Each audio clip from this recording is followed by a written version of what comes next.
আগামী 22 তারিখে সম্ভবত জাতিসংঘের সাধারণ পরিষদের অধিবেশন নিউ ইয়র্কে অনুষ্ঠিত হবে। সেখানে লক্ষ্য করছি ইউনূসের সফর সঙ্গী হতে যাচ্ছেন বিএনপির মহাসচিব মির্জা ফখরুল ইসলাম আলমগীর, যাচ্ছেন সেখানে জামাত ইসলামী বাংলাদেশের সাধারণ সম্পাদক ডাক্তার আব্দুল্লাহ তাহের, যাচ্ছেন এনসিপির নাসিরউদ্দিন পাটোয়ারি, যাচ্ছেন যাচ্ছেন আরো একজন নেতা, সম্ভবত তার নামটা এই মুহূর্তে আসছে না। আপনি কি বলতে পারেন আরেকজন কে যাচ্ছে? হুমায়ুন যিনি যাচ্ছেন তিনি তারেক জিয়ার আন্তর্জাতিক বিষয় উপদেষ্টা, বিএনপির ভাইস চেয়ারম্যান বা ভারপ্রাপ্ত চেয়ারম্যান তারেক রহমানের পররাষ্ট্র বিষয়ক উপদেষ্টা হুমায়ুন কবির দীর্ঘদিন পরে যেন মুখিয়েছিলেন বাংলাদেশে এসে ইউনূসের সফর সঙ্গী হবেন। আমার মনে হয় ইউনূস যেখানেই যাচ্ছে সেখানেই তো ধাওয়া খাচ্ছে, বা বাংলাদেশের মানুষ তো এখন একটা স্লোগান দেয়, আর করিস না জুলাই জুলাই, এবার হবে গণধোলাই। ইউনূস মনে হয় সেই গণধোলাইয়ের ভয়ে ভীত সন্ত্রস্ত, কারণ ইতিমধ্যেই ইউনূসের বেশ কয়েকজন পরিষদ সদস্য ব্রিটেন বা নিউ ইয়র্ক বা সুইজারল্যান্ড ইত্যাদি জায়গায় গিয়ে জনগণ কর্তৃক দুধ্বনির মুখোমুখি হয়েছেন, এবং শারীরিকভাবে হেনস্থা না হলেও সেই দেশে তো একটা আইন কানুন আছে, সেই কারণেই এরা শারীরিকভাবে আঘাতপ্রাপ্ত বা লাঞ্ছিত না হলেও তারা যে ধিক্কার পেয়েছেন, যে তিরস্কার পেয়েছেন, যে সংবর্ধনা জনগণের কাছ থেকে পেয়েছেন, সেই ভয়েই ভীত হয়ে ইউনূস এই হুমায়ুন কবির, মির্জা ফখরুল ইসলাম আলমগীর, ডাক্তার আব্দুল্লাহ তাহের অথবা নাসিরউদ্দিন পাটোয়ারিকে নিয়ে যাচ্ছে। কারণ আমার একটা ধারণা মার্কিন যুক্তরাষ্ট্রে বা নিউ ইয়র্কেও ইউনূসের জন্য বাংলাদেশের গণতন্ত্রপ্রিয় মানুষের বা স্বাধীনতা প্রিয় মানুষের একটা বিশাল গণসংবর্ধনা অপেক্ষা করছে, বিরোচিত সংবর্ধনা তাকে দেয়া হবে। সেই ভয়েই ভীত হয়ে এদেরকে সঙ্গী করেছে, যাতে ওদের যারা লোকজন আছে তারাও যেন উপস্থিত থাকে, পাল্টাপাল্টি একটা দেখাতে সক্ষম হয় যে ডক্টর মোহাম্মদ ইউনূস বাংলাদেশের মানুষের কাছে অনেক জনপ্রিয়। কিন্তু এই কথা আমার মনে হয় সে প্রমাণ করতে সক্ষম হবে না। সে বাংলাদেশের মানুষের কাছে গণনিন্দিত। বাংলাদেশের মানুষ তাকে আর শান্তির নোবেল পদক বিজয়ী মনে করে না। আমার মনে হয় এই সাম্রাজ্যবাদের ক্রিয়ানক প্রতিষ্ঠানগুলো থেকে তাকে যে সমস্ত পুরস্কার অথবা নোবেল পুরস্কৃত করা হয়েছে বাংলাদেশে ম্যাটিকুলাস ডিজাইনের মাধ্যমে অশান্তি সৃষ্টি করার জন্য, তাই আরেকবার নিউ ইয়র্কের জনগণ বা নিউ ইয়র্কের প্রবাসী বাঙালিরা তাকে সেই গণসংবর্ধনা বা বিরোচিত সংবর্ধনা বা ফুলের সংবর্ধনা দেওয়ার জন্য প্রস্তুতি রয়েছে। আওয়ামী লীগের মুক্তিযুদ্ধ বিষয়ক সম্পাদক মৃণালকান্তি দাস, তার সাথে আমাদের বাংলাদেশের অনেক সাংবাদিকের ব্যক্তিগত সম্পর্কটা হচ্ছে এই কারণে, আমরা যে আন্দোলনগুলোর সাথে থেকে সাংবাদিকতা এসেছি, উনিও ওই সময় আন্দোলনের সাথে থেকে রাজনৈতিক নেতা হিসেবে গড়ে উঠেছেন। মৃণালকান্তি দাস আমাদের অতিথি। দাদা, আপনাকে শুভেচ্ছা। আপনাকেও অনেক শুভেচ্ছা। আপনার সাথে সংযুক্ত সকল দর্শক শ্রোতাকেও আমি বাংলাদেশ আওয়ামী লীগের পক্ষ থেকে প্রীতি শুভেচ্ছা, অভিনন্দন ও অভিবাদন জানাচ্ছি। মৃণালদা, আপনি লক্ষ্য করছেন বাংলাদেশে একটা বিশেষ একটা সময়ে প্রতিকূল একটা পরিবেশে বাংলাদেশ আওয়ামী লীগের তৃণমূল পর্যায়ের নেতা কর্মীরা শুরু হয়েছিল ঢাকায় প্রতিদিনই বিভিন্ন এলাকাতে মিছিল হচ্ছে। খুব প্রতিকূল একটা পরিবেশ, যেখানে ঘোষণা আছে মিছিলে যারাই অংশ নেবে তাদেরকে গ্রেপ্তার করতে হবে। পুলিশ চেষ্টা করছে কিন্তু সুবিধা করতে পারছে না, কারণ পুলিশ তো চাকরি করে, আর যে মিছিলে যারা যাচ্ছে ওরা তো চাকরি করে না, এটা আদর্শের জন্য কাজ করে। তারা বিলাতে বিলাতে 71 সালে যে বিশাল একটা মিছিল, একটা ইতিহাস ছিল, ঠিক সেই ইতিহাসের পুনরাবৃত্তি ঘটেছে সম্প্রতি 2025 সালে। বিলাতের মতো একটা শহরে আওয়ামী লীগের এত বিশাল মিছিল, এটা ইতিহাস হয়ে থাকবে সেটা। পাশাপাশি আরেকটা খুব মজার একটা ঘটনা আমরা নিউজে আমরা দেখছিলাম। প্রফেসর ইউনূস যাচ্ছেন জাতিসংঘের অধিবেশনে, জাতীয় অধিবেশনে যাচ্ছেন, জাতীয় অধিবেশনের সময় তিনি গেস্ট করেছেন, সাথে নিয়ে যাচ্ছেন বিএনপির মহাসচিব, জামাতের আব্দুল্লাহ তাহের, এমন নেতাদের। কারণটা হচ্ছে তাদের একটা ভয় ঢুকে গেছে, তারা যেখানেই যাচ্ছেন তাদের বিরুদ্ধে প্রতিবাদ হচ্ছে। এখন তার সফরকে কেন্দ্র করে যুক্তরাষ্ট্র আওয়ামী লীগের ব্যাপক প্রস্তুতি, আজকেও আমরা কথা বলেছি সেগুলো সভাপতি ডক্টর সভাপতির সঙ্গে আজকে কথা বলেছি, এবং ধারণা করা হচ্ছে যেহেতু আওয়ামী লীগ এটা প্রটেস্ট করে তুলবে সেখানে বিএনপি জামাতের লোকজনকে দিয়ে অভ্যর্থনা। এটা আপনি কিভাবে দেখেন? এই বিষয়গুলো নিয়ে আপনার বক্তব্য যাচ্ছেন। ধন্যবাদ প্রিয় ফজলুর বাড়ি আপনাকে। আমি আপনার যাওয়ার আগে বা এই প্রশ্নের জবাবে যাওয়ার আগে ছোট্ট একটু কথা বলে নিতে চাই। সেটা হচ্ছে 2024 সালের 5 আগস্ট বাংলাদেশে নির্বাচিত গণতান্ত্রিক সরকারকে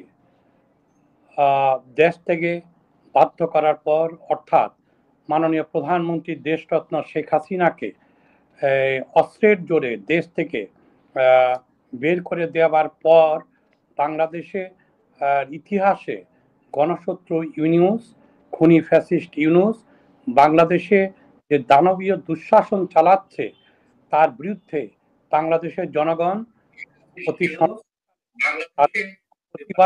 প্রতিবাদের মাত্রাটা বৃদ্ধি করেছে।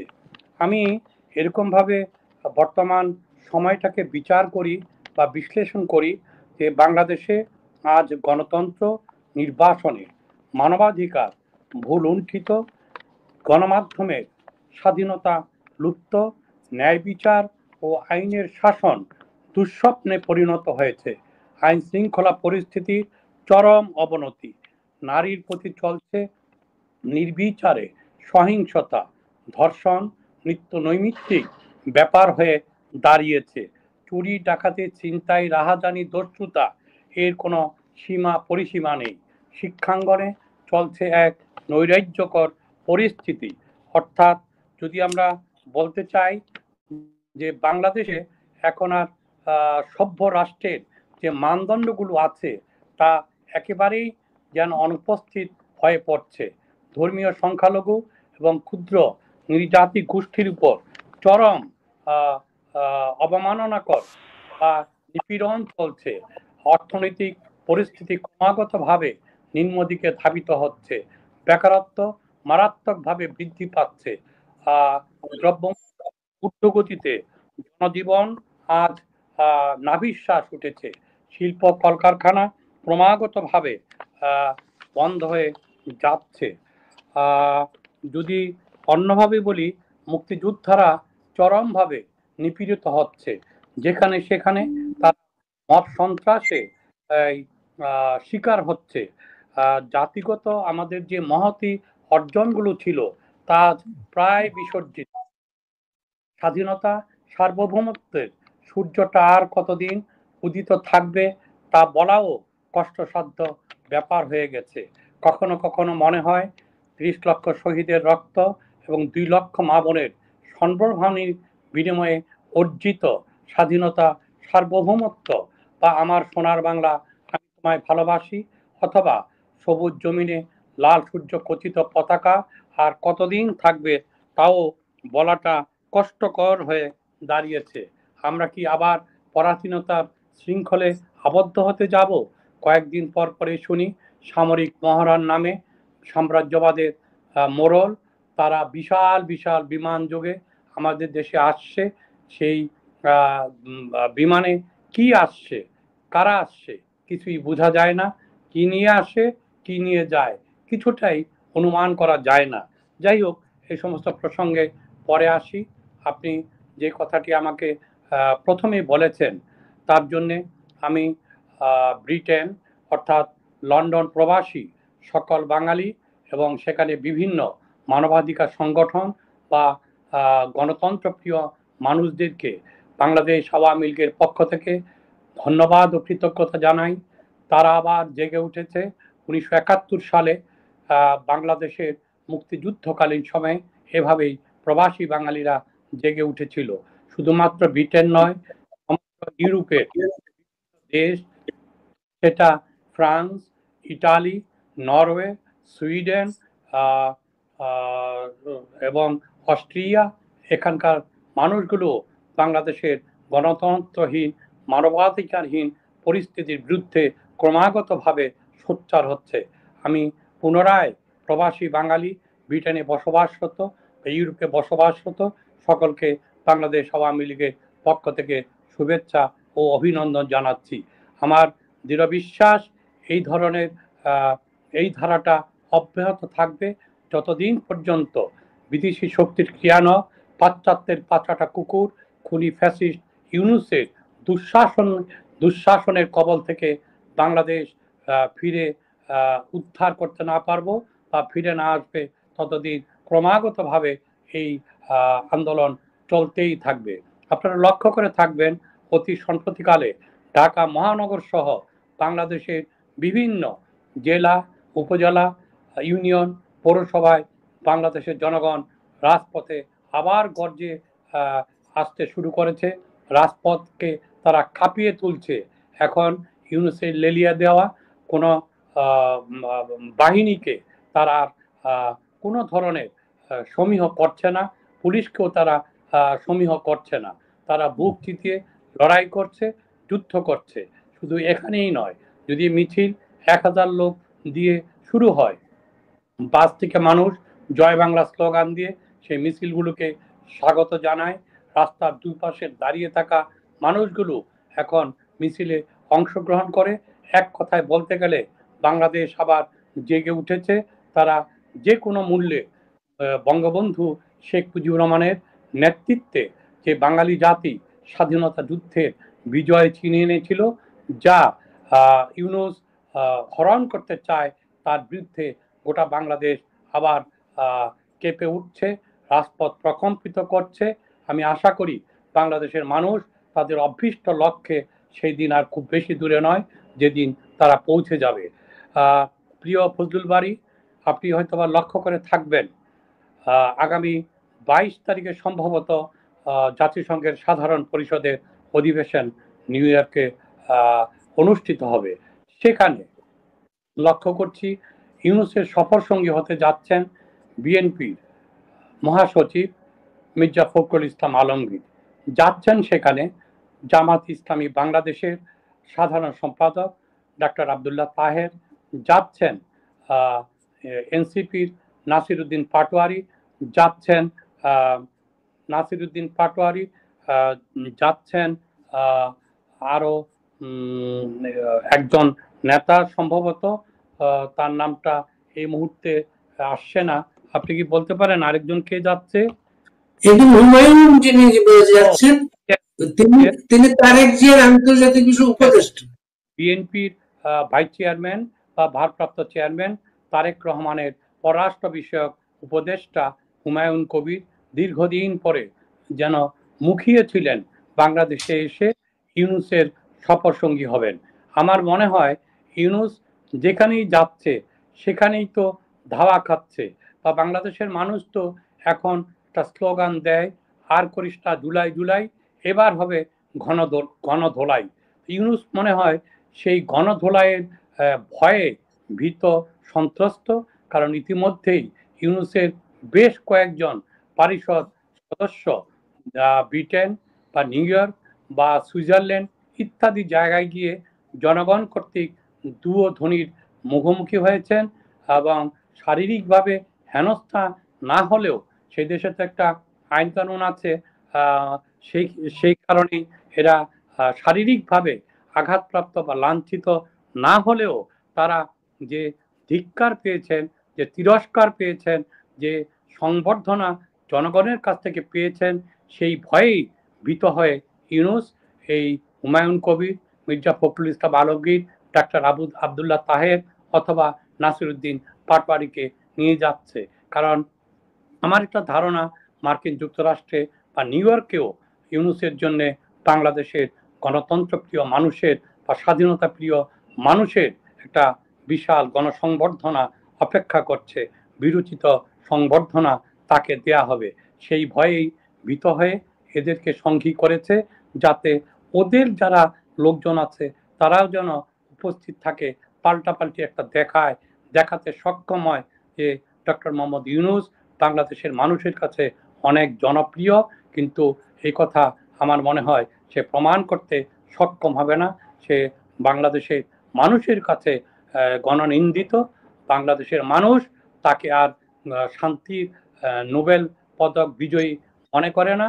আমার মনে হয় এই সাম্রাজ্যবাদের ক্রিয়ানক প্রতিষ্ঠানগুলো থেকে তাকে যে সমস্ত পুরস্কার অথবা নোবেল পুরস্কৃত করা হয়েছে বাংলাদেশে ম্যাটিকুলাস ডিজাইনের মাধ্যমে অশান্তি সৃষ্টি করার জন্য, তাই আরেকবার নিউ ইয়র্কের জনগণ বা নিউ ইয়র্কে প্রবাসী বাঙালিরা তাকে সেই গণসংবর্ধনা বা বিরোচিত সংবর্ধনা বা ফুলের সংবর্ধনা দেওয়ার জন্য প্রস্তুতি রয়েছে। ধন্যবাদ। বিএনপি মনে করেন একটা ইলেকশনের জন্য বলছে, বিএনপি যদি অনেকে মনে করেন বা তারা মনে করে তারা ক্ষমতায় চলে যাচ্ছে, বিএনপি যদি ক্ষমতায় চলেই যায়, বিএনপি খুব তাড়াতাড়ি তো আগামী জাতীয় অধিবেশনে তারাই যাবে। বিএনপি কি কোনো ধরনের ভয় ঢুকেছে মনে, যাওয়া হবে কি না, এর জন্য এখন এই ধরনের আমন্ত্রণ করাটা আপনি কি মনে করেন?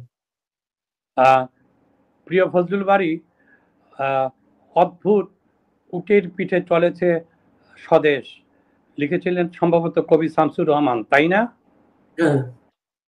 মনে করেন অদ্ভুত উটের পিঠেই চলছে আমাদের স্বদেশ। এই মাত্র কয়েকদিন আগে ডাকসুর নির্বাচন অনুষ্ঠিত হয়ে গেল। সেই নির্বাচনের আগে বা পরে যে সকল কথাবার্তাগুলো বিএনপি, জামাত, শিবির, ছাত্রদল, এনসিপি ইত্যাদি ইত্যাদি বলেছে, নিশ্চয়ই এত দ্রুত আপনার স্মৃতির মানসপটে অথবা মনের গভীরে মলিন হয়ে যায়নি। আসলে কি জানেন, অন্ধকার, ঘুটঘুটে অন্ধকার ঘরে কাল নাগেরই গোখ্র সাপকে আপনারা বিশ্বাস করতে পারেন, কিন্তু এই যে স্বাধীনতা বিরোধী অপশক্তি বিভিন্ন ছদ্মাবরণে বিভিন্ন প্ল্যাটফর্মে ভাগ হয়ে বাংলাদেশের স্বাধীনতা প্রিয়, মুক্তিযুদ্ধ প্রিয়, গণতন্ত্র প্রিয়, মুক্তি বুদ্ধির চর্চা প্রিয় মানুষগুলোর বিরুদ্ধে এরা মূলত ৭১-এর পরাজয়ের প্রতিশোধ নিতে উদ্গ্রীব হয়ে আছে, তারই ধারাবাহিক সংযোজন মাত্র। ডাকসু নির্বাচনের পরে একে অপরের বিরুদ্ধে যে কথাবার্তা বলেছে, যদি এই শিল্পাচার্য কামরুল হাসানের বা পটুয়া শিল্পী কামরুল হাসানের মতন যদি না হয় যে বিশ্বব্যাহিয়া, তাহলে এত দ্রুত তাদের হৃদয়ের ক্ষত কিভাবে মুছে যায়? বিএনপি ভাবে কোনোভাবে জামাতকে ভুলিয়ে ভালিয়ে, এনসিপিকে ভুলিয়ে ভালিয়ে যদি নির্বাচন পর্যন্ত যাওয়া যায়, আওয়ামী লীগকে বাদ দিয়ে বা মুক্তিযুদ্ধের পক্ষের শক্তিগুলোকে বাদ দিয়ে যদি নির্বাচনে জয়লাভ করা যায়, তাহলে এই সমস্ত নিজেদের মধ্যকার যে বিরোধ বা আপোষের বিরোধ সেটা মিটানো যাবে। কিন্তু আমি স্পষ্ট করেই আপনাকে বলতে চাই, বাংলাদেশের মানুষ যে সংগঠনের নেতৃত্বে স্বাধীনতা পেয়েছে, যে সংগঠনের নেতৃত্বে বাংলাদেশের মানুষ মুক্তিযুদ্ধ করেছে, লাল সূর্য খচিত সবুজ জমিনের পতাকা পেয়েছে, জাতীয় সঙ্গীত পেয়েছে, সেই সংগঠনকে বাদ দিয়ে বাংলাদেশে কোনো নির্বাচন অনুষ্ঠিত হবে না। বঙ্গবন্ধু কন্যা দেশরত্ন শেখ হাসিনা বাংলাদেশের মানুষের কাছে আহ্বান জানিয়েছেন, জেগে উঠো বাংলাদেশ, রুখে দাঁড়াও বীর বাঙালি, হটাও ইউনূস, বাঁচাও দেশ। দেশে বিদ্যমান আর্থসামাজিক রাজনৈতিক সংকট এবং গণতান্ত্রিক রাষ্ট্র ব্যবস্থায় উত্তরণে তিনি 21 দফা কর্মসূচি ঘোষণা করেছেন। তার প্রথম দফাটি হচ্ছে অবৈধ, অসাংবিধানিক, অনির্বাচিত খুনি ফ্যাসিস্ট ইউনূসকে ক্ষমতা ছাড়তে হবে এবং নির্বাচিত জনপ্রতিনিধির কাছে ক্ষমতা হস্তান্তর করতে হবে। ইউনূসের এই নির্বাচন করার কোনো আইনানুগ বৈধতা কি আছে? আমি তো মনে করি সাংবিধানিকভাবে এই অনির্বাচিত সরকারের নির্বাচন করার কোনো বৈধ এখতিয়ার নেই। আমাদের দেশের প্রচলিত সংবিধান অনুযায়ী একটি নির্বাচিত সরকার আরেকটি নির্বাচিত সরকারের কাছে ক্ষমতা হস্তান্তর করবে।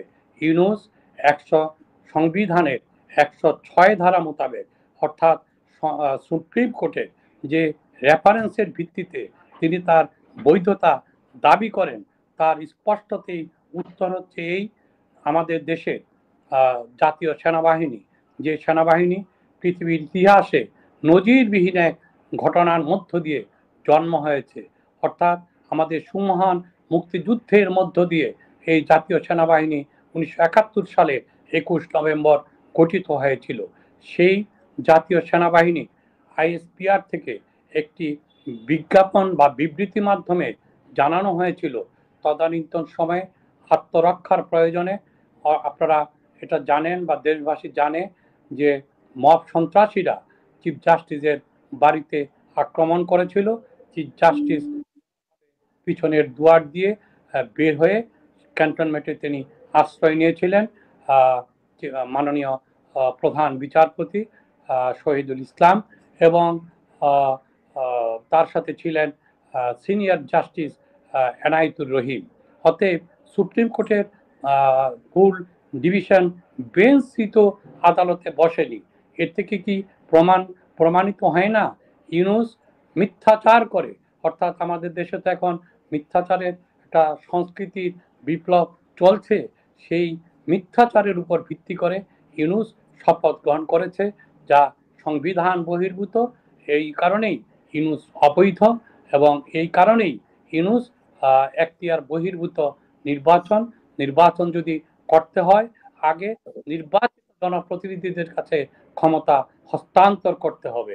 বন্দুকের জোরে যাদেরকে পদত্যাগ করানো হয়েছে, মাননীয় স্পিকার, ডেপুটি স্পিকার সহ প্রধান বিচারপতি এদেরকে পুনরায় তাদের শপথে বহাল ব্যতি রেখে এই ধরনের সাংবিধানিক সংকট নিরসন হওয়ার কোনো সুযোগ আছে বলে আমি মনে করি না। নির্বাচনের প্রশ্নটি একান্তই অবান্তর এবং দিন আসুক দেখতে পাবেন কুমিরের পেটে যখন ক্ষুধা পায় কুমির নাকি তার বাচ্চা খেয়ে ফেলে। অতএব দেখেন কার পেটের বাচ্চা কে খায়, একটুখানি অপেক্ষা করেন, দেখতে পাবেন। এছাড়াও আমি মাঝে মাঝে এই উদাহরণটি দিয়ে থাকি, ইউনূস হচ্ছে এমন একটা মানুষ যে সর্প হইয়া দংশন করো, ওজা হইয়া ঝাড়ো। দেখেন না কয়েকদিন আগে ইউনূসের কত প্রিয় পাত্র ডাকসুর সাবেক ভিপি নুরুকে কি বেধড়ক পিটানো দিল, কি বিধড়ক পিটানি দিল। পিটানির পরে আবার তাকে বিদেশে চিকিৎসা করতে পাঠাতে চায়, কত বার্তা পাঠায়, ফুল পাঠায়, ফল পাঠায়, চিকিৎসার দায়িত্ব নেয়, ইত্যাদি ইত্যাদি। দেখেন এই যে এনসিপির কয়েকটা আমার কি বলে প্রীতিভাজন ছাত্র নেতা, যে নাহিদ, তারপরে কি বলে হাসনাত আব্দুল্লাহ, তারপরে সার্জিস, এগুলি আছে না কয়েকটা, এগুলো দেখেন কখন কি বলে। অর্থাৎ এগুলো মানে ক্ষমতার দেখেনি কোনোদিন, রাষ্ট্রীয় ক্ষমতার স্বার্থ কোনোদিন গ্রহণ করেনি। এখন দেখে যেদিকে তাকায় সেদিকেই চোখ রঙিন দেখে, চোখে কালো চশমা লাগিয়ে গোটা পৃথিবীকেই বা রঙিন চশমা লাগিয়ে রঙিন দেখছে। তো ওরা বুঝতে পারেনি পৃথিবীটা প্রকৃত অর্থেই রঙিন নয়। যখন সানগ্লাসটা খুলবে, যখন দেখবে জনতার ধাওয়া আসছে, তখন কে কোন দিকে পালাবে একমাত্র খোলা আছে বঙ্গোপসাগরে। তারা বঙ্গোপসাগর তো ওরা আর সাঁতরিয়ে কোনো কিনারে উঠতে পারবে না। তখনকার কথাই শুধুমাত্র ভাবি বা অপেক্ষা করি। দেখুন, অপেক্ষা করুন কোথাকার পানি কোথায় গিয়ে গড়ায়। ধন্যবাদ। নীরেন্দা, আপনার সাথে আমাদের যখন প্রথম পরিচয়, যখন এরশাদ বিরোধী আন্দোলনের সময়, আপনি বাহাউদ্দিন নাসিম, তারপরে নজু ভাই, মানু ভাই, অনেক ৩১ নম্বরে আমরা আপনাকে যে উদ্দীপনার সে সময়গুলো মনে করতে পারি। এখন যে জেনারেশন যে ঝুঁকি নিয়ে মিছিল করছে ঢাকায়, আপনার ওই সময় উদ্দীপনা আর এদের উদ্দীপনা, আপনি কি কোনো যোগসূত্র তৈরি করতে পারেন? দেখুন, আমরা লাগাতার ভাবে 15 বছর কয়েক মাস দেশ পরিচালনার দায়িত্বে ছিলাম। দায়িত্বে থেকে আমরা বিস্ময়কর উন্নয়ন অগ্রগতির স্বাক্ষর রাখতে সক্ষম হয়েছি। আমরা ডিজিটাল বাংলাদেশ প্রতিষ্ঠা করেছিলাম, স্মার্ট বাংলাদেশ গঠনের দিকে এগিয়ে যাচ্ছিলাম। কিন্তু আছে দাদা, কিন্তুটা হচ্ছে আপনারা উন্নয়ন করছেন, আপনাদের দলটা, বিশাল দলটা যেন ক্ষমতার ভিতর ঢুকে পড়েছে। প্রিয় ফজলুল বারী, আমি সেই দিকেই যাচ্ছিলাম। সেক্ষেত্রে আওয়ামী লীগের যে একটা রাজনৈতিক সংস্কৃতি ছিল, বা আওয়ামী লীগ বা তার সহযোগী ভাতৃপ্রতিম সংগঠনগুলোর যে একটা রাজনৈতিক চর্চা ছিল, ধরুন কর্মী সভা, জনসভা, তারপর পরামর্শ সভা, জনসংযোগ, বা বিভিন্ন স্কুল কলেজ শিক্ষা প্রতিষ্ঠানগুলোতে এই নবীনবরণ করা, ছাত্রদের বিভিন্ন সমস্যাদি নিয়ে আন্দোলন করা, সমস্যার সমাধান করা, বেকারত্ব হ্রাস করা, চাকরির সুযোগ সৃষ্টি করা, ইত্যাদি ইত্যাদি বিভিন্ন বিষয়ে একসময় ছাত্রলীগ, যুবলীগ, শ্রমিক লীগ, কৃষক লীগ, স্বেচ্ছাসেবক লীগ ইত্যাদি ব্যাপকভাবে কাজ করত। কিন্তু আমরা অনেক কাজ করেছি, কিন্তু আমার মনে হয় সংগঠন গড়ার ক্ষেত্রে কিছুটা কৃপণতা দেখিয়েছি। যাই হোক, বাংলাদেশ আওয়ামী লীগকে একটা কথা প্রচলিত আছে, কারণ তারা তো ৭৬ বছর বয়সে খুব কম সময়ে রাষ্ট্রীয় ক্ষমতায় ছিল বা দেশ পরিচালনার দায়িত্ব ছিল। তাদের দীর্ঘ সময় তো রাজপথের আন্দোলন সংগ্রাম করেই তাদের পথ চলতে হয়েছে। সেক্ষেত্রে যদি অন্যভাবে বলি যে আসলে বিরোধী দলের থেকে আন্দোলন সংগঠিত করা, সংগঠন গড়ে তোলা, সাধারণ মানুষের কাছে আবার গ্রহণযোগ্যতা অর্জন করা এবং জনগণের কাঙ্ক্ষিত যে সমস্যাগুলো আছে তা নিজেদের হৃদয় মস্তিষ্কে ধারণ করে পথ চলে, নিজেদের জনপ্রিয়তা উদ্ধার করা বা পুনরুদ্ধার করতে তারা সিদ্ধহস্ত। এই যাত্রায়ও আমি লক্ষ্য করছি যে আমাদের দেশ পরিচালনার দায়িত্বে থাকাকালীন সময়ে আমাদের সংগঠন, মূল সংগঠন সহ বিভিন্ন সহযোগী ভাতৃপ্রতিম সংগঠনগুলোর চাইতে এখনকার নেতাকর্মীদের মধ্যে অভিযোগ, সমস্যা বা থাকলেও আবার বঙ্গবন্ধু কন্যা দেশরত্ন শেখ হাসিনার নিবিড় পরিচর্যায়, তার সাথে নিবিড় যোগাযোগের কারণে তারা আবার গর্জে উঠতে শুরু করেছে এবং আমাদের যে অতীত যে কৌশলগত ত্রুটিগুলো ছিল সেই ত্রুটিগুলো সারিয়ে আবার সংগঠিত হয়ে বাংলাদেশের মানুষের কাঙ্ক্ষিত যে গণতান্ত্রিক অভিযাত্রা, অর্থাৎ শান্তি, গণতন্ত্র, উন্নয়ন, সমৃদ্ধির পথে আবার আমাদের যাত্রা শুরু করতে চাই এবং গণতন্ত্র জনগণই সকল ক্ষমতার উৎস, সেই ধারাটিকে আবার আমরা ফিরিয়ে আনতে চাই। সেদিক থেকে আমি লক্ষ্য করছি বাংলাদেশের জনগণ আবার ব্যাপকভাবে আমাদের সাড়া দিচ্ছে এবং আমাদের সংগঠনও অতীতের ধারা অনুসরণ করে পথ চলতে শুরু করেছে। অনেক মানুষ, আপনার সহকর্মী, আপনার কর্মী সংযুক্ত হয়ে আমাদের অনুষ্ঠানটা দেখছেন। অনেক বক্তব্য তাদের। তুহিন হাসান বলে একজন লিখেছেন, মুন্সিগঞ্জের রাজনীতিতে অ্যাডভোকেট মৃণাল কান্তি দাসের মতো ক্লিন ইমেজের রাজনীতি অন্য কেউ খুব কমই করেছে। জনগণের আস্থা ও ভরসা, ভালোবাসার জায়গা হচ্ছেন তিনি। সব সময় অবৈধ সকল কিছু বিরুদ্ধে গিয়ে জনগণের পক্ষে কাজ করে গেছেন।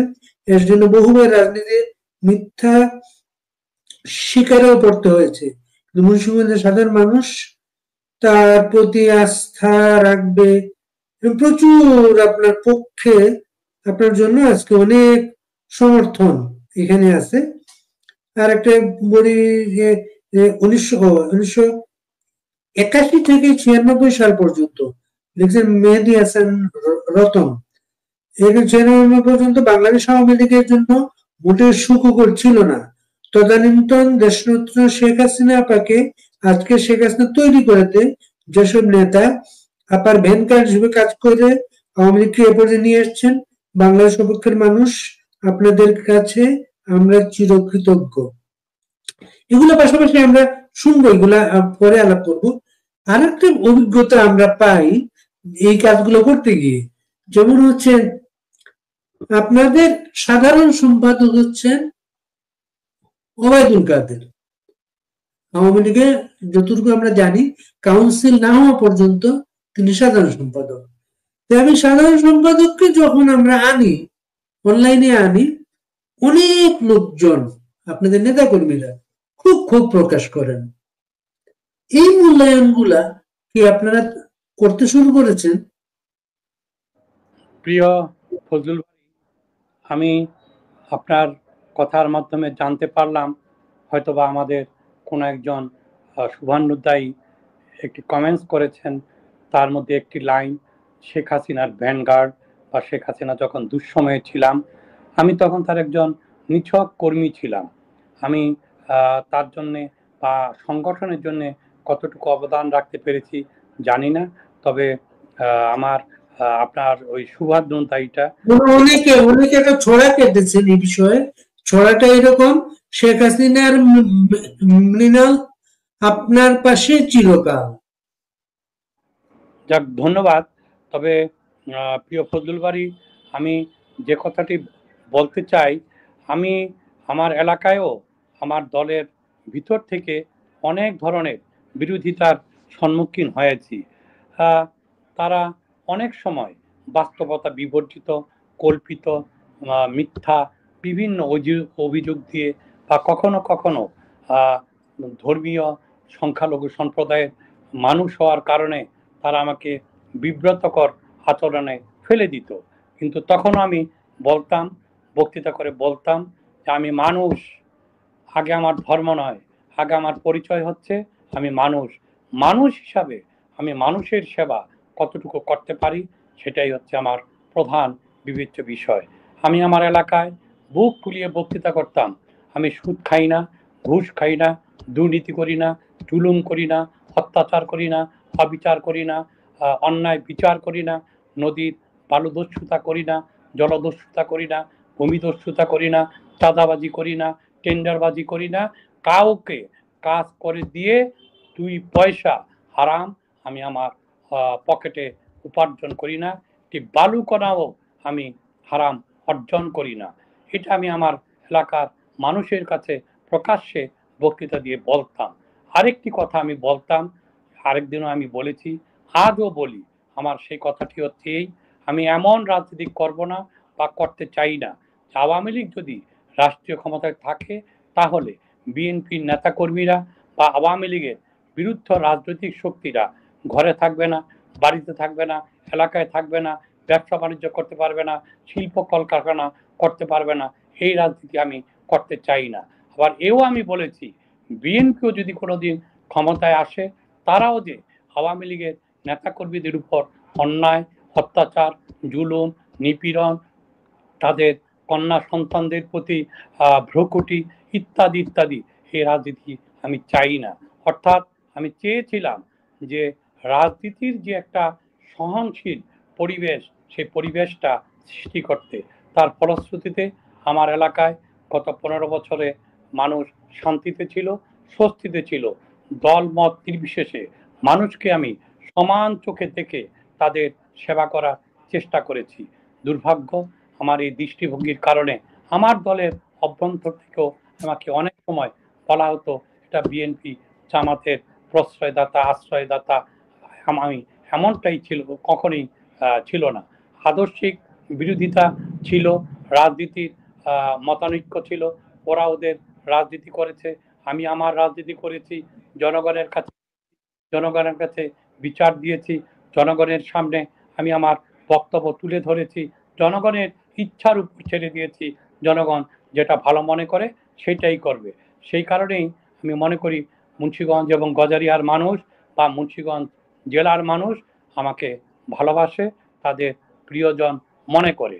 আর একটি প্রশ্ন আপনি করেছেন, সেটার উত্তর দেয়া আমার পক্ষে কতটুকু শোভন হবে আমি জানি না, তবে আমাদের পার্টির সাধারণ সম্পাদক জননেতা জনাব ওবায়দুল কাদের, তিনি পরপর 3 বারের সাধারণ সম্পাদক এবং বাংলাদেশ আওয়ামী লীগের 76-77 বছরের ইতিহাসে সত্যিকার অর্থেই একটি ব্যতিক্রমধর্মী ঘটনা। ওবায়দুল কাদের বাংলাদেশ ছাত্রলীগেরও 2 বারের সভাপতি ছিলেন। দীর্ঘ সময় তিনি আমাদের ছাত্র সংগঠনকে নেতৃত্ব দিয়েছেন। তার এক সময়কার অনর্গল বক্তৃতা, তিনি একটা অনর্গল বর্ষী বক্তা। তার ভাষাগত জ্ঞান বা রাজনৈতিক সাহিত্য বা লেখক হিসাবে তিনি একসময় সাংবাদিকতাও করতেন, কলাম লিখতেন, অসাধারণ। কিন্তু 15 বছর দেশ পরিচালনার দায়িত্বে থাকাকালীন সময়ে হয়তোবা কারো অথবা সকলের মনোযোগ আকর্ষণ করতে পারেন নাই, বা কোথাও হয়তোবা অপ্রাপ্তির কারণে তার বিরুদ্ধে কোনো অভিযোগ থাকতে পারে। কিন্তু আমি মনে করি তিনি বঙ্গবন্ধু কন্যা শেখ হাসিনার একজন বিশ্বস্ত সিপাহসালার, তিনি মৃত্যুঞ্জয়ী হিসাবেই এখনো বেঁচে আছেন। তিনি যখনই সুযোগ পাবেন আমার বিশ্বাস সংগঠনকে নেতৃত্ব দেওয়ার অথবা সংগঠনের এই দুঃসময়ে তিনি সাধ্যাতিক প্রয়াস চালাবেন গণতন্ত্র পুনরুদ্ধার আন্দোলনে, বা সারা বাংলাদেশে যে লক্ষ লক্ষ নেতাকর্মী কারাগারে বা লক্ষ লক্ষ নেতাকর্মী গৃহহারা, এলাকা ছাড়া, বাড়ি ছাড়া বা সন্তান সন্ততির কাছ থেকে অনেক দূরে অভাবে আছে, অনটনে আছে, একটা বিপন্ন জীবনযাপন পার করছে। আমার মনে হয় তিনি যদি সুযোগ পান তাতে সমাধানে ভূমিকা রাখতে সক্ষম হবেন। মৃণাল কান্তি দাস, অনেক স্বীকৃতি আজকে আছে এখানে আপনার উপলক্ষে। শহর ছাত্রলীগ লিখেছে লিডারের জন্য মুন্সিগঞ্জের সরকারি হরগঙ্গা মহাবিদ্যালয় 10 তলা প্রবাসিক ভবন নতুন ছাত্রাবাস 4 তলায় হয়েছে। কিশোর তালুকদার লিখেছে মুন্সিগঞ্জ জেলার মা ও মাটির নেতা নীলকান্ত দাসের অবদান স্মরণ করবে। 2200 কোটি টাকা উড়াল সেতু নির্মাণ, মুন্সিগঞ্জ পঞ্চবটি দুঃখ লাঘব করেছেন। নিরঞ্জন প্রধান, দাদার জন্য আমাদের মুন্সিগঞ্জ সদর হাসপাতালে নতুন ভবন ও আইসিইউ সহ আধুনিক চিকিৎসার ব্যবস্থা পেয়েছে মুন্সিগঞ্জ। এরকম আরো অনেকের অনেক বক্তব্য আছে। আবার সৈকত হাসান নামের একজন লিখেছেন নোয়াখালীতে তিনি নিজ দলের মামলা দিয়েছেন। ও এটা না, এটা আপনার উদ্দেশ্যে না, ওবায়দুল কাদের উদ্দেশ্যে। নোয়াখালীতে তিনি নিজ দলের নেতার বিরুদ্ধে মামলা দিয়েছেন। সেই কর্মীরা আজ রাজপথ কাঁপাচ্ছে অনলাইনে অফলাইনে। তারাই এখন ঢাকাতে বিভিন্ন জায়গায় মিছিল করছেন।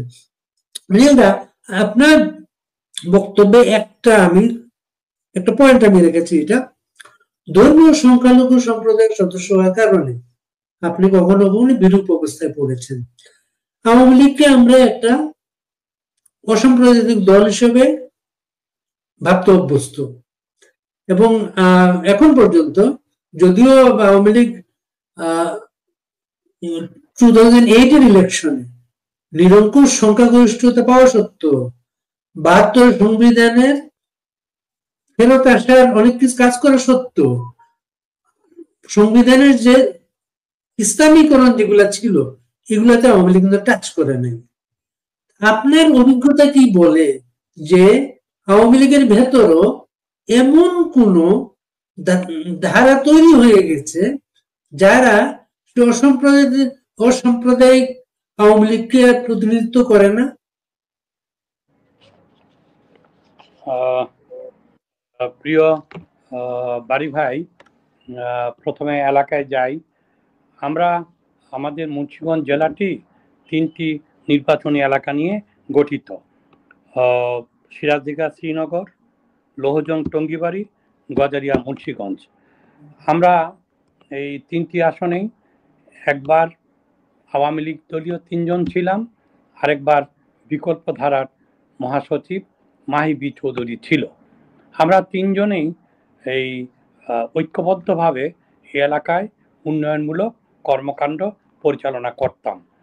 একসময় লৌহজং শ্রীনগর পদ্মা নদীর ভাঙনে ব্যাপক ভাঙন সৃষ্টি হতো, কিন্তু পদ্মা সেতুর একটি প্রান্ত আমাদের লৌহজংয়ের মাওয়া-ঘাটে অবস্থিত হওয়ার কারণে সেটা আর ভাঙনে স্থায়ী রক্ষাবাঁধ নির্মাণ করা হয়েছে। সেই সমস্যাটার অনেকটাই সমাধান হয়েছে। হানি ফ্লাইওভার থেকে মাওয়া-ঘাট পর্যন্ত যে ফ্লাইওভার নির্মাণ করা হয়েছে, তার কারণে এই এলাকার অনেকটা যানজট নেই বললেই চলে।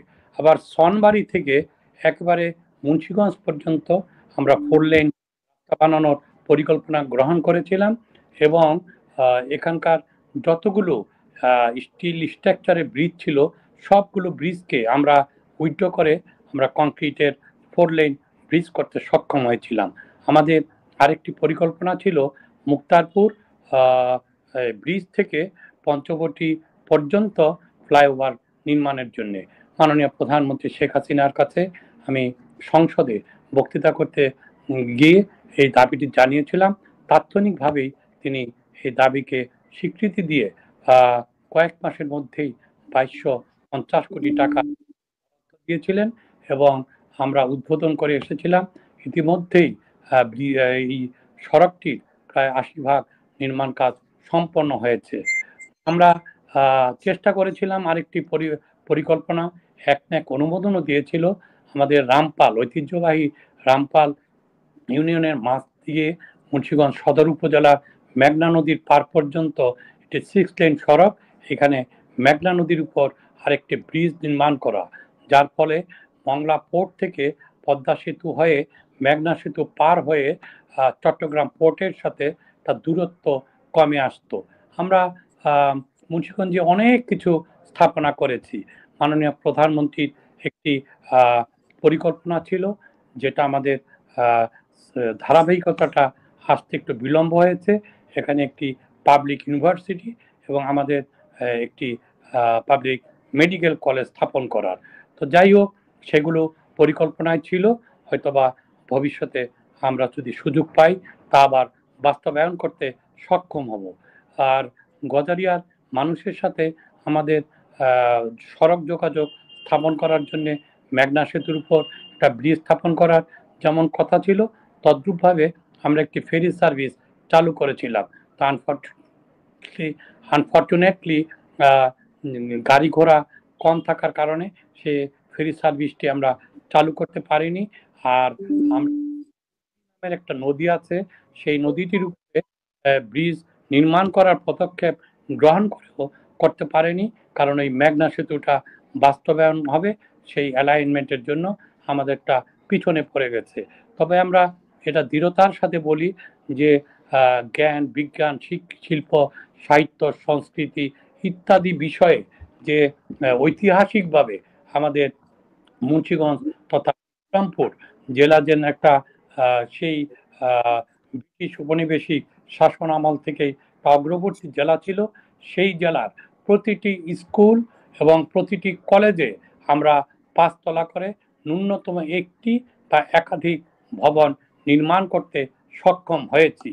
তবে আমরা যদি আবারও ভবিষ্যতে সুযোগ পাই, মুন্সিগঞ্জ বিক্রমপুরকে অবশ্যই আমরা উন্নয়নের মহাসড়কে আনতে সক্ষম হব। বিক্রমপুরটা কিন্তু ব্যবসায়ীদের জেলা হিসেবে কিন্তু সারা দেশে খুব পরিচিত ছিল সবসময়। বিশেষ করে আমাদের এলাকায় আমরা খেয়াল করতাম অ্যালুমিনিয়ামের বিজনেসটা যারা আমাদের এলাকায় এসে করতেন, তারা কিন্তু মুন্সিগঞ্জের লোকজন, কিন্তু তারা এইটার ঐতিহ্যটাকে। প্রিয় ফজলুল বাড়ি, ব্যাপারটা হচ্ছে কি, আমাদের এই জেলাটা হচ্ছে পদ্মা, মেঘনা, আড়িয়াল খাঁ, ধলেশ্বরী, শীতলক্ষ্যা, ইছামতি নদী বেষ্টিত। এখানে ব্যাপক নদী ভাঙন ছিল। শ্রীনগর বা লৌহজংয়ের বেশ কয়েকটি ইউনিয়ন নদীগর্ভে বিলীন হয়ে গেছে। একটা সময় ছিল এই কলকাতা থেকে স্টিমার গিয়ে নামতো দিঘুলিতে, সেগুলো পদ্মা নদীগর্ভে বিলীন হয়ে গেছে, তা নেই। এই নদী ভাঙা মানুষগুলি দেখা গেছে দেশের বিভিন্ন স্থানে, সেটা পঞ্চগড়, ময়মনসিংহ, নেত্রকোনা, নোয়াখালী ইত্যাদি জেলায় গিয়ে তারা দলবদ্ধভাবে আশ্রয় নিয়েছে। সেখানেই তারা ব্যবসা বাণিজ্য স্থাপন করেছে, তাই তাদের আপনি নজরে পান। কিন্তু আমি আপনাকে বলি, বিক্রমপুর হচ্ছে শিক্ষা, শিল্প, সাহিত্য, সংস্কৃতি ইত্যাদি ক্ষেত্রে সে বহুকাল পূর্ব থেকেই একটি অতীশ দীপঙ্কর এখান থেকে এসেছেন। দীপঙ্কর, হজরত বাবা আদম, স্যার জগদীশ চন্দ্র বসু, স্যার আশুতোষ মুখোপাধ্যায়, সরোজিনী নাইডু, বহু বিখ্যাত মনীষীর জন্ম আমাদের এই মুন্সিগঞ্জ বা অমর্ত্য সেন কি মুন্সিগঞ্জের? অমর্ত্য সেন অমর্ত্য সেন মানিকগঞ্জের, নানি বাড়ি আমাদের মুন্সিগঞ্জে। বা এরকম বহু বহু মনীষীর জন্ম বা তীর্থভূমি আমাদের মুন্সিগঞ্জ বা বিক্রমপুর। সময়ের বিবর্তনে তা অনেকটা ম্রিয়মান, কিন্তু এখনো বিভিন্ন ক্ষেত্রে মুন্সিগঞ্জের মানুষ বাংলাদেশের বিভিন্ন গুরুত্বপূর্ণ স্থানে বসে আছে। যেমন বর্তমানে বাংলাদেশ নৌবাহিনীর প্রধানের বাড়ি আমার মুন্সিগঞ্জে, আমার নির্বাচনী এলাকায় একেবারেই আমাদের পৌরসভা তার লাগোয়া স্থানে। এরকম অসংখ্য সচিব বলেন, কি বলে সেনা কর্মকর্তা বলেন, সরকারি পদস্থ আমলা বলেন, বিজ্ঞানী, কৃষিবিদ বলেন, প্রকৌশলী বলেন, চিকিৎসক বলেন, শেষ নাই শেষ নাই। এই গল্প অনেক লম্বা গল্প। আবার মনে করেন এই মুন্সিগঞ্জ, মানিকগঞ্জ এই জনপদ গুলা দীর্ঘদিন এমটি আওয়ামী লীগ রাজনৈতিক দলগুলার নিয়ন্ত্রণে ছিল, কিন্তু এটার কারণ আমাদের সাংগঠনিক ত্রুটি। জাতির পিতা বঙ্গবন্ধু শেখ মুজিবুর রহমান যখন আওয়ামী লীগের সাধারণ সম্পাদক ছিলেন বা আওয়ামী লীগ সংগঠনের সভাপতি ছিলেন, তখন লক্ষ্য করে থাকবেন তিনি ঢাকা জেলা, মুন্সিগঞ্জ, মানিকগঞ্জ, নরসিংদী, গাজীপুর, মানিকগঞ্জ এগুলো তখন মহকুমা ছিল। এই মহকুমাগুলোর যে নেতৃত্ব ছিল তা গুণে, যোগ্যতায়, দক্ষতায় অসাধারণ ছিল। ধরে নিন আপনি মুন্সিগঞ্জের কথা বলতে গেলে মানুষ আবার কি বলবে, এক সময় এই জেলায় বাড়ি ছিল আওয়ামী লীগের নেতা এম কোরবান আলী, যিনি পরবর্তীতে জাতীয় পার্টিতে চলে গিয়েছিলেন। এক সময় এই জেলা আওয়ামী লীগের নেতা ছিলেন শাহ মুয়াজ্জেম, যিনি পরবর্তীতে বঙ্গবন্ধু হত্যাকাণ্ডের সাথে বা চার জাতীয় নেতা হত্যাকাণ্ডের সাথে যুক্ত হয়ে খন্দকার মুস্তাকের সাথে ডেমোক্রেটিক লীগ করেছেন, পরে জাতীয় পার্টি করেছেন, পরে আবার বিএনপি করেছেন। এখানে ছিলেন আব্দুল করিম ব্যাপারীর মতন একজন অজাত শত্রু জননেতা। এখানে ছিলেন এ কে এম শামসুল হুদার মতন একজন বিখ্যাত শিক্ষাবিদ এবং আমাদের সংগঠনের নেতা।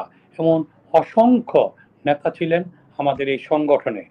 ঠিক তদ্রূপভাবে যদি আপনি নারায়ণগঞ্জে আসেন, খান সাহেব ওসমান আলী, এ কে এম শামসুজ্জোহা, জোহা, আলী আহমদ টুনকার মতন বিখ্যাত নেতারা ছিলেন। আপনি যান মানিকগঞ্জে, সেখানেও পাবেন মোসলেম উদ্দিন আবু মিয়া, তারা আওয়ামী লীগের নেতৃত্ব দিতেন। যান আপনি নরসিংদীতে, সেখানেও ছিলেন একজন মোসলেম উদ্দিন। ঢাকা জেলায় ছিলেন তো আওয়ামী লীগের এককালীন সাধারণ সম্পাদক, যাতে আওয়ামী লীগের ইতিহাসে অন্যতম দক্ষ, যোগ্য, জ্ঞানী, মেধাবী সাধারণ সম্পাদক হিসেবে বিবেচনা করা হয় স্বাধীন বাংলাদেশের প্রবাসী সরকারের প্রথম প্রধানমন্ত্রী তাজউদ্দিন আহমেদ। এদের নেতৃত্বে যখন এই বৃহত্তর ঢাকা ছিল সত্যিকার অর্থেই অসাধারণ একটি সাংগঠনিক জেলা। কিন্তু পরবর্তীতে যে বললাম সাংগঠনিক ত্রুটি, দৃষ্টিহীনতা ইত্যাদি ইত্যাদির কারণে সেই গৌরব মর্যাদা আমরা ধরে রাখতে পারিনি। আবার আমরা ধারাটা সূচনা করেছিলাম বঙ্গবন্ধু কন্যা শেখ হাসিনার, সেটা আমরা অর্জন করেছিলাম। এখন আমরা বিশ্বাস করি যে আওয়ামী লীগ বিরোধী ধারার থেকে আমরা বঙ্গবন্ধুর ধারায়, স্বাধীনতার ধারায়, গণতন্ত্রের ধারায়, মুক্তিযুদ্ধের ধারায়, বঙ্গবন্ধু কন্যা দেশরত্ন শেখ হাসিনার রাজনৈতিক ধারায় আমরা ঢাকা, বৃহত্তর ঢাকাকে আনতে সক্ষম হয়েছিলাম। এখন কি সারা দেশে যে মিছিলগুলা হচ্ছে আওয়ামী লীগের, মুন্সিগঞ্জে কি তা হয়েছে? দেখুন, মুন্সিগঞ্জে যে অবস্থাটা একটু বাস্তব করে বলি। মুন্সিগঞ্জ 6টি উপজেলা, 2টি পৌরসভা নিয়ে গঠিত। এখানে 1700 পুলিশ সদস্যকে নিয়োগদান করা হয়েছে। এখানে এই অবৈধ সরকারের জনপ্রিয় মাননীয় স্বরাষ্ট্র lieutenant general retired Jahangir Alam সাহেবের বাড়ি। তার স্পষ্ট ঘোষণা, তিনি যতদিন স্বরাষ্ট্র উপদেষ্টা থাকবেন এখানে যেন আওয়ামী লীগের উচ্চারণ কেউ করতে না পারে, তার জন্য ব্যবস্থা করতে হবে। এখানে আরেকজন আছেন আদিলুর রহমান শুভ্র, ব্যক্তিগত জীবনে তিনি আমার বন্ধুস্থানীয় মানুষ ছিলেন। সে শান্ত স্বভাবের মানুষ, তবে তিনি কি করেন বা বলেন আমার সাথে যেহেতু যোগাযোগ নেই, এখন স্পষ্ট করে বলতে পারবো না। আরেকজন দুষ্ট মানব খ্যাত যে সংস্কৃতি বিষয়ক উপদেষ্টা, এই আমার প্রিয় কি যেন নামটা, ফারুকি, তাহার চঞ্চলতায় তো আমাদের মুন্সিগঞ্জ মাঝে মাঝে একটু অতিষ্ঠ হয়ে ওঠে। তো সব কিছু মিলিয়ে এখানে মনে করেন গত 15ই আগস্ট জাতীয় শোক দিবস উপলক্ষে বঙ্গবন্ধুর প্রতি শ্রদ্ধা নিবেদন করে কিছু পোস্টার লাগানো হয়েছিল, কয়েকটি জায়গায় মিলাদ পড়ানো হয়েছিল, কয়েকটি মাদ্রাসায় এতিম ছাত্রদের মাঝে খাদ্য বিতরণ করা হয়েছিল, সিরাজদিঘা শ্রীনগরে কিছু পোস্টার বিলি করা হয়েছিল, পোস্টার লাগানো হয়েছিল। বিশ্বাস করুন, মামলার পর মামলা, মেঘনা থেকে পদ্মা সেতু পর্যন্ত, গজারিয়া থেকে লৌহজং পর্যন্ত মামলা শেষ নাই। তারপরেও সরকার স্ট্র্যাটেজিক্যালি সিদ্ধান্ত নিয়েছে ঢাকা চট্টগ্রাম মহাসড়ক আমার গজারিয়ার উপর দিয়ে একদিকে মেঘনা সেতু আর গোমতী সেতু, অপরদিকে পদ্মা সেতুর এক ঢাকা মাওয়া ফ্লাইওভার, এই পথকে যদি নিরুপদ্রব রাখা যায়, তার জন্য সরকারের দৃষ্টিভঙ্গি এই ক্ষেত্রে সবকিছু আমাদের আছে, সাংগঠনিক কার্যক্রমও চলছে। আমরা ক্রমাগতভাবে সংগঠিত হওয়ার জন্য ব্যাপক প্রয়াস চালিয়ে যাচ্ছি, কিন্তু অনেকটাই যে বললাম কি কি কারণে প্রতিবন্ধকতা, এমনিতে বেশ কিছু নেতাকর্মী গ্রেপ্তার হয়েছেন, বেশ কিছু নেতাকর্মী জামিনে মুক্তি লাভ করেছেন, অনেক সিনিয়র লিডাররা বিভিন্ন মামলায় জর্জরিত হয়ে আছেন। আমাদের জেলা আওয়ামী লীগের সভাপতি মহিউদ্দিন সাহেব মামলার আসামি, সাধারণ সম্পাদক মামলার আসামি, সহ শীর্ষ নেতৃবৃন্দ মামলার আসামি, ইত্যাদি ইত্যাদির কারণে অনেকটা সম্ভব হয়ে উঠছে না। তবে আমাদের আভ্যন্তরীণ সাংগঠনিক কর্মকাণ্ড আছে, এই ক্ষেত্রে ব্যত্যয় ঘটবে না। আমরা যে কোনো অবস্থাতেই আজকে যারা দাপুটে রাজনীতি দেখাচ্ছেন বা করতে চাচ্ছেন, তাদের মোকাবেলা করা আমাদের পক্ষে খুব একটা কষ্টসাধ্য কাজ হবে বলে আমি মনে করি না।